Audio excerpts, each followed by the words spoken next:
प्रिय दर्शक बंधु नमस्कार। मु नगेश गोस्वामी पशुहारी शिशु मंदिर पूर्वतन गुरुजी। वर्तमान मु षष्ठ श्रेणी पढ़ुवा समस्त विद्यार्थी मानक जेपरिक असुहारी ना सरस्वती शिशु विद्या मंदिर पढ़ुवा पिला माने तथा जनरल स्कूल पिला माने यह देखिपारे। तेणु इंग्लीश पर मु आलोचना करुच्ची। तार कारण होची जे मार्च मास 6 तारिख बेलू वार्षिक परीक्षा हेबाकू जाऊँच। तेणु मोर कहबार कथा जे पिला माने जदि टेस्ट पेपर पाखरे थिबो तो नुआ टेस्ट पेपर तार जो मसीहा गुड़ा सब थी कारण जनरल टेस्ट पेपर आ शिशु मंदिर टेस्ट पेपर भितर अनेक फरक रही। शिशु मंदिर टेस्ट पेपरटा सबुठ भल बोली मु आशा कर कारण कौन तार सब मसीहा देथिबो 8टा 10टा मसीहा देथिबो। प्रत्येक विषयर यदि 5टा लेखा मसीहा आम करवा ताले निहाती 60-70% नंबर आम आनीपर कारण से प्रश्न बारंबार भी पड़ुछि। तेणु 5टी लेखाए मसीहा को करने पिला माने चेष्टा कर। तो वर्तमान जो इंग्लीश जो वार्षिक परीक्षा एनुअल एग्जामिनेशन मु model questions and answers question देछि आंसर भी देछि। मु खाली से गुड़ा आलोचना करुछि। तो बर्तमान सेट 1 पिला माने जो मान को नुआ टेस्ट पेपर शिशु मंदिर टेस्ट पेपर थियो से माने मध्य देखि परिबे। तो शुणवाटा बेटर हो मो मतरे शुणवाटा शुणिले तो बहुत किसी मन रहिबो। खाली पढ़ीदेले जे हेई जीवो ता नुहे शुणिबा पई मध्य चेष्टा कर। तेणु आरंभ करुच्ची विषय वस्तु 1 नंबर लिखा जी answers the following questions any four जे कौन सी 4टार ये तो 4टा नहीं 6टा 6टा प्रश्न आम उत्तर पढ़ा मन रखा। Did the poor friend know about his friend's deafness why.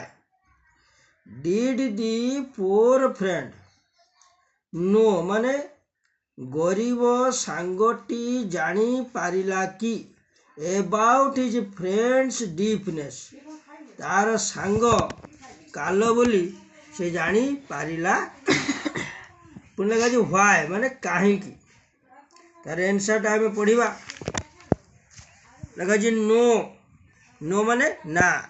The poor friend did not know about his friend's deafness ना गरीब Sangti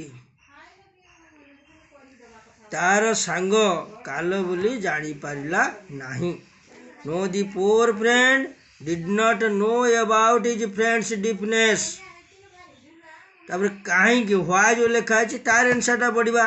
the two friends were not in touch with each other for a long time.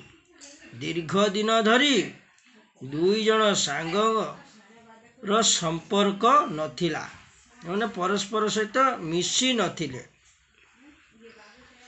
In between the rich friend had become deaf इतिमध्य धनी सांग जनक काल हो गले। He was not deaf from the beginning से आरंभ बा प्रथम से काल नथिले। So the poor friend did not know about his deafness तेणु गरीब सांगटी जानी पारिला नहीं तार सांग काल बोलिकी। आउ थे मु पूरा वाक्यटा को पढ़ुची। No the other no the poor friend did not know about his friend's deafness. The two friends were not in touch with each other for a long time. In between, the rich friend had become deep. He was not deep from the beginning, so the poor friend did not know about his deepness. वर्तमान बीर question टाक पढ़ा। Why are कारागुड़ी trained elephants in great demand. यार अर्थ होची कारागुड़ी प्रशिक्षण प्राप्त हाथी माने कहीं एते डिमांड से मानकर ଏତେ ଚାହିଦା କାହିଁକି ସେମାନଙ୍କର? ଆମେ ଆନ୍ସରଟା ପଢ଼ିବା। କାରାଗୁଡ଼ି trained elephants can perform many tasks like saluting, performing puja in temples, acting in films, and performing in circus shows, so they are in great demand. ତାମାନେ କାରାଗୁଡ଼ିର ପ୍ରଶିକ୍ଷଣ ପ୍ରାପ୍ତ ହାତୀମାନେ ସେମାନେ ବହୁତ ଗୁଡ଼ିଏ କାମ ଶିଖି ଯାଇଛନ୍ତି। କ'ଣ?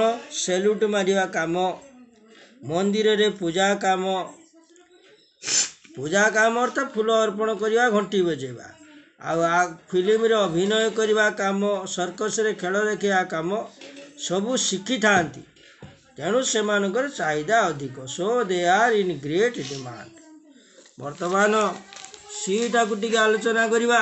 ସିରେ ଲେଖା ହେଇଛି ଇନ୍ ହୁଇଚ୍ ସ୍କ୍ରିପ୍ଟ, କେଉଁ ଲିପି did the old man cousin write the letter, ମାନେ ଚିଠିରେ ସେ ବୁଢ଼ାର ସମ୍ପର୍କୀୟ ଭାଇ କେଉଁ ଲିପିରେ ଲେଖିଥିଲା ଆଉ କାହିଁକି ଲେଖିଥିଲା? ତାର ଆନ୍ସର ଆମେ ପଢ଼ିବା। ସିଟା the old man's cousin wrote the letter, ବୁଢ଼ାର ସମ୍ପର୍କୀୟ ଭାଇ ଲେଖିଥିଲେ ଚିଠିଟାକୁ ଇନ୍ ବେଙ୍ଗୋଲି ସ୍କ୍ରିପ୍ଟ, ବେଙ୍ଗୋଲି ଲିପିରେ ଲେଖିଥିଲେ। ବିକଜ୍, କାରଣ there was no script for Santali language at that time, ସେ ସମୟରେ ସାନ୍ତାଳୀ ଭାଷା ପାଇଁ କୌଣସି